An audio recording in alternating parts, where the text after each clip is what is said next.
ione tuzo wenyewe. Heshima. Kwa heshima. Heshima kwanza. Tuko mbele ya muda. Tanzania mbele ya muda masaa 72. Jamani tuzo yetu hii hapa.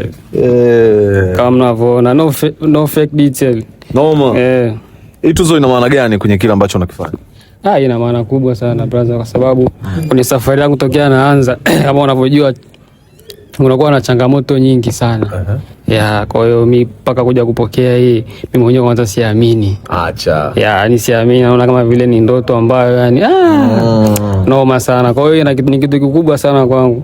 Kwa vile walonipa hii wameona mchango wangu mkubwa unafanya kwenye industry ya fashion. Noma sana. Kwa hiyo safi. Outfit ya leo hii ilikuwa ni nini? Na cap fulani hivi nini?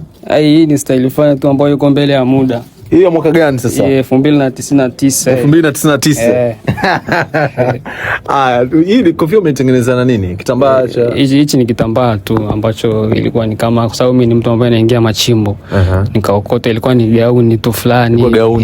Nikaona hii material inanifaa, nikachukua nikafetua mbele ya muda. Mbele ya muda. Miwani nilinunua tu kwa mwanangu 30. Na kepi yenyewe ulichukua au umetengeneza? Hii nilitengeneza mwenyewe. Na unaweza ukawa unaiuza labda bei gani sasa? Nikaiuza sasa hivi 50,000 so.